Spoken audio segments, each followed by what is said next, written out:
하나님 말씀은 신명기 4장입니다.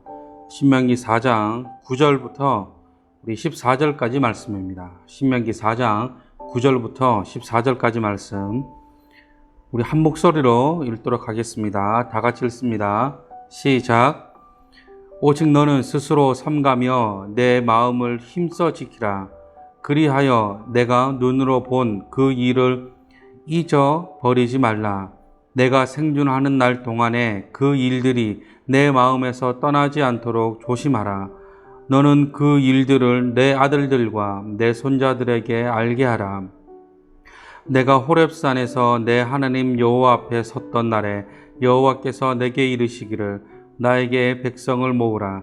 내가 그들에게 내 말을 들려주어 그들이 세상에 사는 날 동안 나를 경외함을 배우게 하며 그 자녀에게 가르치게 하리라 하시매, 너희가 가까이 나와서 산 아래에 서니 그 산에 불이 붙어 불길이 충천하고 어둠과 구름과 흑암이 덮었는데 여호와께서 불길 중에서 너희에게 말씀하시되 음성뿐이므로 너희가 그 말소리만 듣고 형상은 보지 못하였느니라.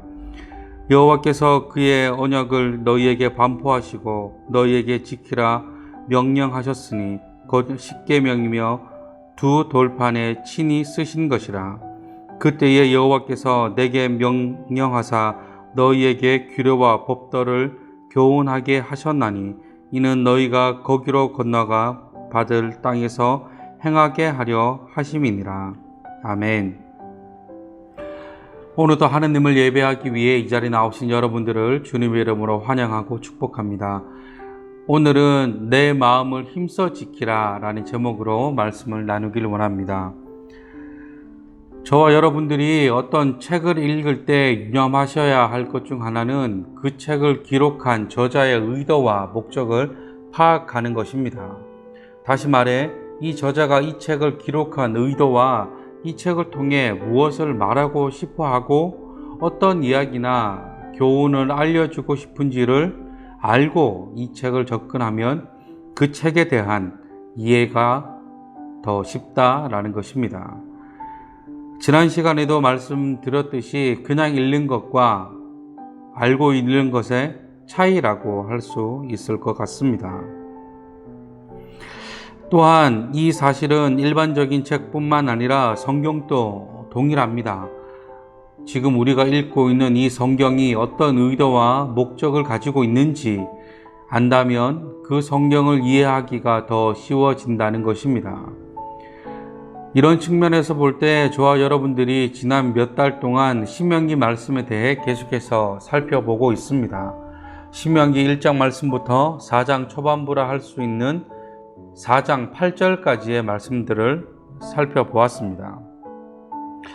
지금까지 다루었던 내용들을 간략하게 살펴보면 모세의 과거 회상들입니다. 1장에서는 각 지파별로 지도자를 선정하는 장면을 회고하기도 하고 또한 가나안 정탐꾼 사건이라든가 하나님께서 이스라엘을 벌하신 사건, 2장에서는 다시 방향을 돌려 가나안으로 나아가기 시작한 사건, 또한 그 여정 가운데서 세 나라와는 다투지 말라고 하시고 한 나라와는 전쟁을 통해 그 땅을 차지하도록 하셨습니다. 그리고 3장에서는 또 한 번의 전쟁을 통해 이스라엘에게 용기를 주시기도 하시고 모세에게 너는 가나안에 들어갈 수 없다는 사실을 다시 한번 상기시켜 주시기도 하셨습니다. 그리고 4장부터는 이스라엘에게 하나님의 규례와 법도를 지켰을 때와 지키지 않았을 때 어떤 일이 일어나는지를 말씀하셨습니다. 그것들을 통해 순종과 믿음을 강조하고 계신다라는 것입니다. 그리고 오늘부터 살펴보게 될 9절 말씀부터는 그 규례와 법도가 무엇인지를 다시 한번 알려주십니다. 또한 앞에서도 말씀드렸듯이 이 책을 기록한 의도와 목적이 함께 등장하는데 첫 번째는 9절 말씀에 기록되어 있는 것처럼 내 아들들과 내 손자들에게 그동안의 일을 알게 하는 것이고 두 번째는 그것을 통해 14절 말씀에 규례와 법도를 교훈하기 위해 기록되었다고 말씀하십니다. 자녀에게 무언가를 물려준다는 것은 아주 중요한 일입니다. 우리는 그것을 유산이라고 합니다. 그런데 이 유산이라는 것이 어떤 물질이나 명예만이 유산이 아닙니다. 유산이란 사전적인 의미로는 죽은 사람이 남겨놓은 재산을 유산이라 합니다.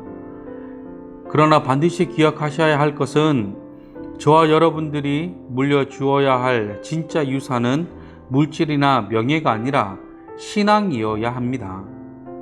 지금 모세가 출애굽 2세대들에게 옛일에 대한 회고와 함께 그들에게 전하는 이 신명기 말씀처럼 예전으로 돌아가지 말고 내 마음을 힘써 지켜 이 일을 잊지 말고 내 아들들과 내 자손들에게 알게 하라는 이것이 저와 여러분들이 물려주어야 할 진짜 유산이라는 것입니다.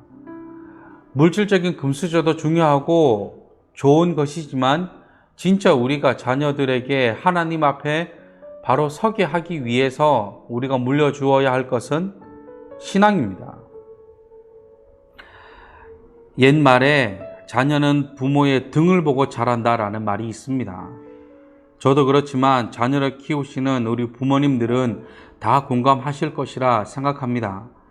자녀들의 행동을 보면 부모님들의 영향이 절대적이라는 것을 볼 수 있을 것 같습니다. 예를 들어 어떤 부모님이 말끝마다 욕을 한다던가 항상 부정적인 말이나 비판적인 말을 하면 자녀들도 반드시 그 말을 한다라는 것이죠. 정말 말과 행동을 조심하셔야 합니다. 가끔 아이들을 데리러 학교에 갑니다. 학교에 제가 가면 그냥 집에 가는 것이 아쉽다고 꼭 운동장이나 학교 앞 분식점에 가요. 그러면서 분식점에서 뭘 먹거나 운동장에서 놀거나 하는데 그러다 보면 아이들 친구들이나 학교 언니 오빠들을 만나게 됩니다. 그런데 가끔 아이들이 말하는 걸 듣고 있으면 깜짝깜짝 놀랄 때가 있어요.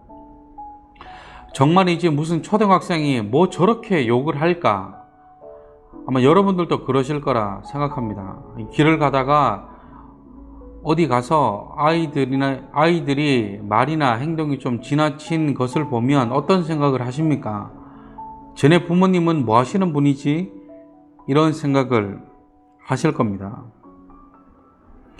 얼마 전에는 아이들과 분식점에서 이것저것 먹고 있는데 초등학교 5학년 정도 돼 보이는 남자아이가 사람이 그렇게 많은데도 큰 소리로 얼마나 욕을 하면서 친구랑 대화를 하는지 좋았던 기분마저도 안 좋아지는 겁니다.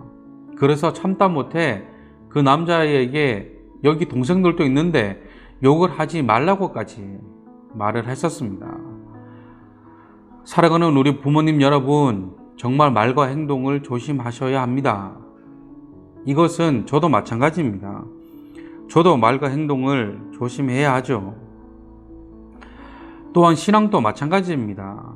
우리 부모님이 신앙을 가볍게 여기고 그냥 신앙생활을 취미 정도로 생각한다면 우리 자녀들은 오히려 그것보다 더 가볍게 생각할지 모릅니다. 사실 제가 요즘 정말 마음이 아픈 것이 하나가 있습니다. 그게 뭐냐면 요즘 날씨가 좋잖아요. 날씨가 이로 말할 수 없을 만큼 좋습니다.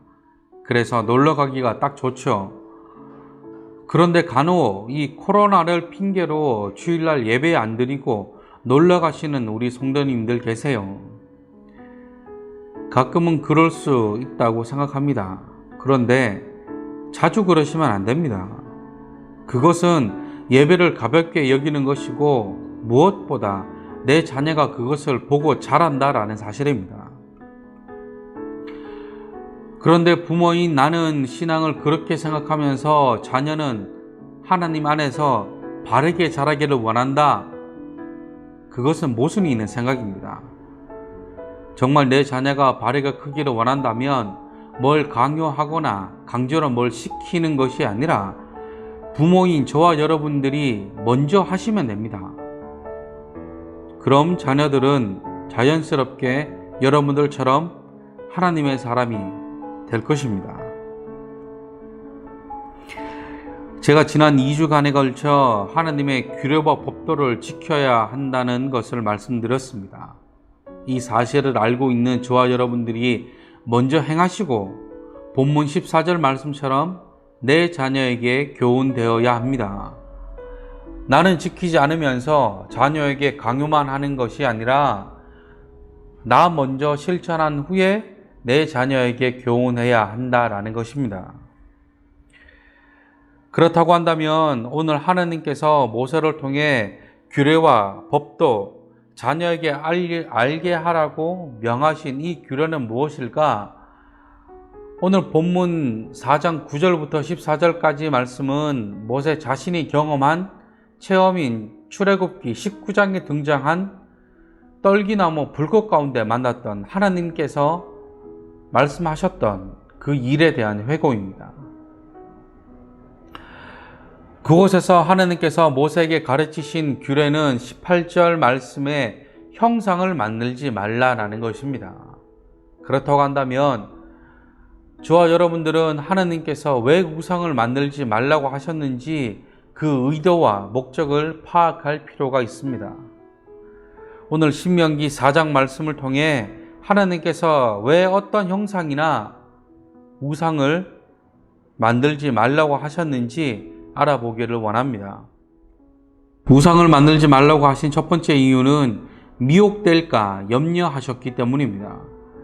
신명기 4장 15절 말씀부터 19절까지 말씀들을 살펴보면 하나님께서 어떤 형상대로든지 우상을 새겨 만들지 말라고 하시면서 남자의 형상이나 여자의 형상이나 땅 위에 있는 어떤 짐승의 형상이나 새의 형상이나 곤충의 형상이나 물속의 어족의 형상을 만들지 말라고 하시고 심지어 눈을 들어 해와 달과 별들까지도 하나님이 경계하라고 하시면서 그렇게 형상도 만들지 말고 해와 달과 별들도 다 하나님이 창조하셨다는 사실을 다시 강조하신 이유를 19절 후반절에 미혹하여 그것에 경배하며 섬기지 말라고 하십니다.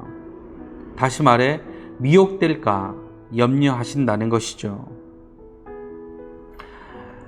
미혹된다는 것은 사전적인 의미로 무언가에 홀려 정신을 차리지 못하는 것을 의미합니다. 정신을 차리지 못한다라는 것이죠. 드라마나 영화나에 나오는 것처럼 무언가에 홀리거나 뭐에 씌여 다른 사람처럼 행동하는 것이 아니라 하나님이 아닌 다른 것에 마음이 빼앗긴 것을 미혹이라 합니다. 이 미혹이라고 할 때 이 혹자가 미혹할 혹자인데 이 한자를 자세히 보면 밑에 마음 심자가 있습니다. 그렇기 때문에 하나님께서 우상을 만들지 말라고 하신 이유가 그것들에게 마음을 빼앗겨 하나님을 떠날까 염려하신 것입니다. 다시 말해 창조주가 아닌 피조물을 섬기게 될까 염려하신 것이죠. 다 아시겠지만 지금은 우리가 예전처럼 나무나 돌이나 어떤 물건을 보고 소원을 빌지는 않습니다. 또한 예전 드라마나 어르신들처럼 물 떠놓고 달에게 소원을 빌지도 않죠. 그런데 지금은 우리의 마음을 빼앗는 다른 우상들이 많습니다. 대표적으로 재물이나 명예는 당연한 것이고 성공에 대한 집착, 지나친 자기사랑, 또한 과도한 자녀사랑, 때로는 하나님보다 내 자녀가 우선일 때가 많습니다. 이뿐만이 아니라 하나님보다 더욱 사랑하는 모든 것입니다. 마치 하나님은 모세를 통해 말씀하셨듯이 이스라엘 백성들뿐만 아니라 이 시대를 살아가는 우리도 하나님이 아닌 다른 것에 마음이 빼앗길 것을 아셨던 것 같아요. 그렇다고 한다면 지금 저와 여러분들의 마음을 빼앗아 간 것은 무엇입니까? 냉정하게 우리의 모습을 돌아보시면서 내가 만든 우상은 무엇인지 고민해 볼 필요가 있습니다. 그런가 하면 하나님께서 우상을 만들지 말라고 하신 두 번째 이유는 한없이 오래 살게 하시려고 한 것입니다. 지난 시간에도 말씀드렸듯이 하나님의 규례와 법도를 지키면 그 땅에서 살 수 있다고 말씀드렸습니다. 오늘 말씀 가운데서도 40절 말씀에 오늘 내가 내게 명령하는 여호와의 규례와 명령을 지키라. 너와 내 후손이 복을 받아 내 하나님 여호와께서 내게 주시는 땅에서 한없이 오래 살리라. 4장 9절 말씀부터 40절 말씀까지의 흐름을 살펴보면 하나님께서는 우상을 만들지 말라고 하시면서 그 우상에게 마음이 빼앗길 것을 염려하십니다. 그리고 다시 한번 25절 말씀부터 다시 한번 말씀하시는데 동일하게 무슨 형상의 우상이든지 만들지 말라고 하시면서 36절에 하나님은 어떤 형상이 아닌 음성으로 나타나셨다고 기록하면서 40절에 가서 다시 한번 강조하시기를 규례와 법도 즉 명령과 규례를 지키면 너와 내 후손이 복을 받아 하나님이 주시는 땅에서 한없이 오래 살게 될 것이라 말씀합니다. 정리하면 우상을 만들지 말아야 하는 두 번째 이유는 하나님이 주신 그 땅에서 오래 살고 싶으면 다른 신을 섬기지 말라는 것입니다. 그래야 오래 살 수 있다는 것이죠. 다시 말씀드리면 이스라엘 백성에게 가나안 땅에서 살 수 있다는 것은 정말 생명과도 같은 일입니다. 가나안 땅에는 수많은 이방 족속들이 살고 있고 가나안 땅뿐만 아니라 이웃 여러 나라가 이스라엘을 예의주시하고 있는 상황입니다. 이런 상황에서 살아남기 위해서는 반드시 하나님의 규례와 법도를 지켜야 합니다. 하나님만 의지하고 신뢰해야만 살 수 있는 것이죠. 그런데 우상을 만들지 말라는 이 규례와 법도는 다른 신을 섬기게 되는 일이 되어 버립니다. 아시겠지만 이스라엘 백성들은 이미 우상을 만들었다가 하나님께 큰 벌을 받은 적이 있습니다. 잘 알고 계시는 출애굽기 32장에 기록되어져 있는 금송아지 사건, 출애굽기 32장 4절입니다. 아론이 그들의 손에서 금고리를 받아 부어서 조각칼로 새겨 송아지 형상을 만드니 그들이 말하되 이스라엘아 이는 너희를 애굽 땅에서 인도하여 낸 너희의 신이로다 하는지라. 그 결과 어떻게 됩니까? 32장 28절입니다. 레위 자손이 모세의 말대로 행하매 이 날에 백성 중에 3,000명 가량이 죽음을 당하니라. 사랑하는 성도 여러분, 저는 오늘 말씀을 연구하면서 드는 생각이 하나가 있는데 특히나 조금 전에 말씀드렸듯이 하나님께서 우상을 만들지 말라고 하신 두 번째 이유는 오래 살게 하시려고 그렇게 말씀하신 것이라고 말씀드렸는데 저는 이 부분이 어떤 측면에서 보면 저와 여러분들의 영적인 가지치기와도 같다는 생각이 들었습니다. 이게 무슨 말이냐면 지금 하나님께서 우상을 만들지 말라고 하신 이유가 그렇게 해야만 그 땅에 오래 살 수 있기 때문에 그러기 위해서는 하나님이 아닌 다른 모든 것을 내려놓아야 한다는 말씀으로 받아들였습니다. 규례와 법도를 지킨다는 것은 하나님의 말씀, 하나님이 아닌 다른 무언가를 내려놓는 것.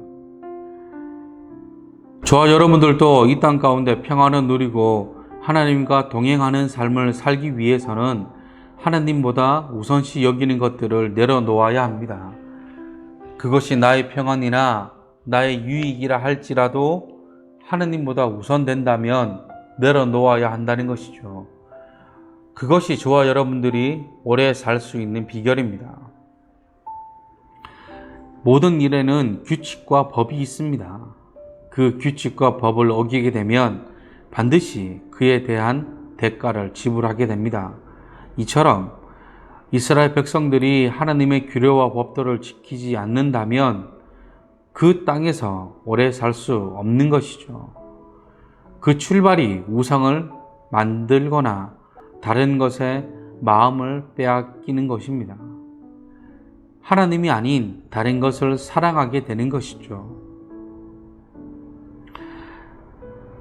이런 일들이 저와 여러분들의 삶 가운데서는 일어나지 않아야 할 것입니다. 말씀을 정리합니다. 오늘은 하나님께서 왜 우상을 만들지 말라고 하셨는지에 대한 의도와 목적을 살펴보았습니다. 오늘 말씀의 제목에서도 알 수 있듯이 하나님께서 우상을 만들지 말라고 하신 궁극적인 이유는 그 형상에 마음이 뺏길까 염려하셨기 때문입니다. 그래서 그 말씀을 전하는 가장 처음에 하셨던 말씀이 내 마음을 힘써 지키라 라는 것입니다. 사랑하는 성도 여러분, 지금 저와 여러분들의 마음을 하나님으로부터 빼앗아간 그 형상이나 우상이 있다면 내려놓고 다시금 하나님께 우리의 마음을 쏟으셔야 합니다. 그래야 저와 여러분들이 가나안과 같은 이 땅 가운데 한없이 오래 살 수 있습니다. 저와 여러분들이 잘 아시는 말씀 잠언 4장 23절, 모든 지킬 만한 것 중에 더욱 내 마음을 지키라. 생명의 근원이 이에서 남이니라. 아멘. 이 말씀이 저와 여러분들의 삶 가운데 구현되기를 소망하고 무엇보다 하나님이 아닌 다른 것에 마음이 빼앗기시지 않기를 주님의 이름으로 간절히 축원합니다.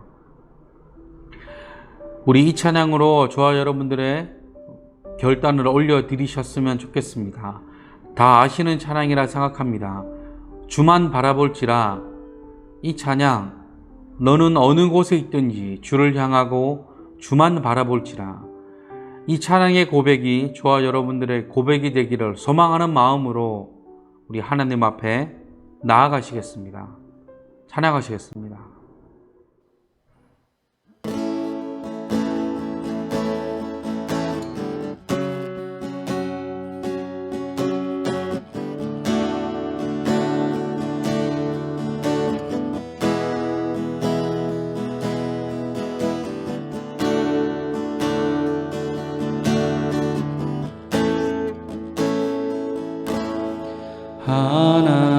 하나님의 사랑을 사모하는 자, 하나님의 평안을 바라보는 자, 너의 모든 것 창조하신 우리 주님이 너를 얼마나 사랑하시는지,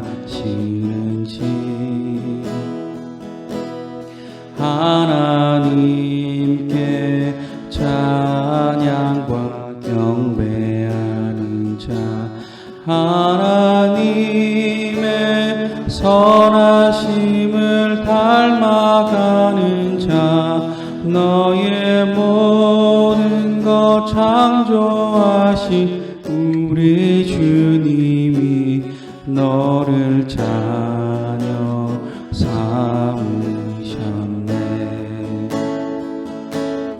하나님 사랑의 눈으로 너를 어느 때나 바라보시고,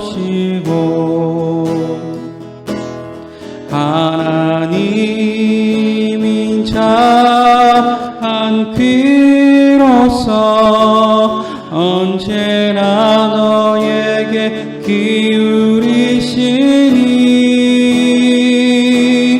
어둠에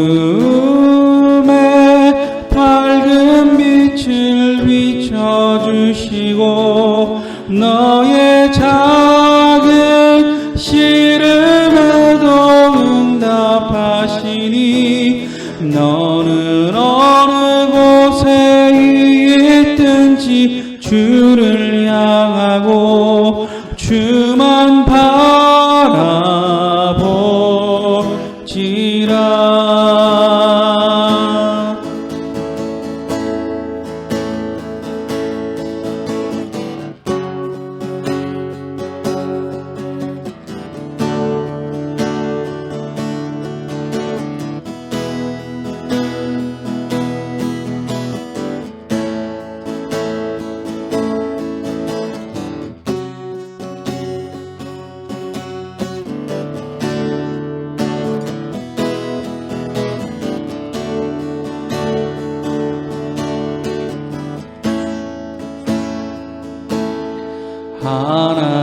하나님의 사랑을 사모하는 자, 하나님의 평안을 바라보는 자, 너의 모든 것 창조하신 우리 주님이 너를 얼마나 사랑하시는지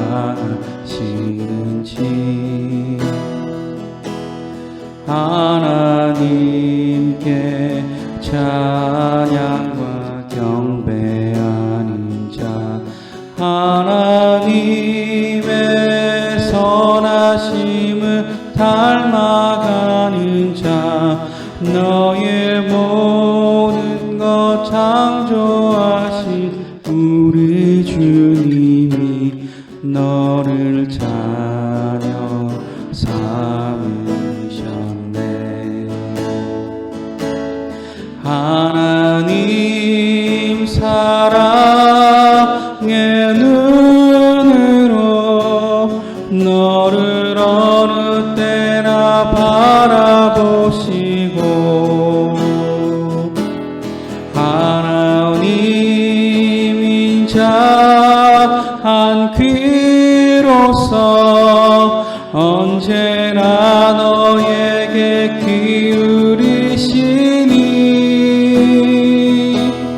어두움에 밝은 빛을 비춰주시고 너의 작은 시름에도 응답하시니 너는 어느 곳에 있든지 주를 향하고 주만 바라보지라.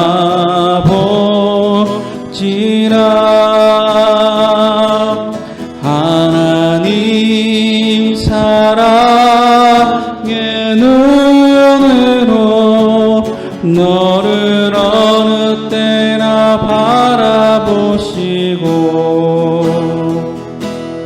하나님 인자한 귀로서 언제나 너에게 기울이시니 어두움에 밝은 빛을 비춰주시고 너의 작은 시름에도 응답하시니 너는 어느 곳에 있든지 주를 향하고 주만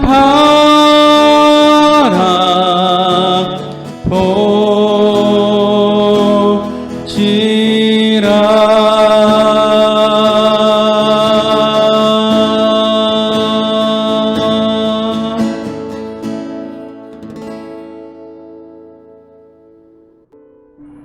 기도하시겠습니다. 사랑과 은혜가 풍성하신 하나님 감사합니다. 오늘도 하나님을 예배하기 위해 이 자리에 나온 우리를 기억하여 주시고 날마다 풍성한 은혜로 역사하여 주시옵소서. 기도하는 것은 우리가 하나님이 아닌 다른 것에 우리의 마음이 뺏기지 않기를 원합니다. 우상을 만들지 말라고 하신 하나님의 규례와 법도를 잘 지키며 항상 하나님의 말씀에 순종하는 삶을 살아가게 하여 주시옵소서. 또한 우리가 날마다 넘어지고 좌절할지라도 항상 우리와 함께 하시는 주님, 우리가 그 주님만을 바라보기를 원합니다. 우리와 함께하여 주시고 우리를 인도하여 주시옵소서. 이제는 우리 주 예수 그리스도의 무한하신 은혜와 하나님의 한량없는 사랑과 성령님의 감화와 감동, 내조 역사, 교통, 충만케 하시는 그 은혜가 오직 하나님께만 마음을 두기를 원하는 모든 자들 머리 위에, 어떤 상황 가운데서도 주님만을 바라보기를 소망하는 모든 자들 머리 위에 이제로부터 영원토록 함께 하시기를 간절히 축원하옵나이다. 아멘.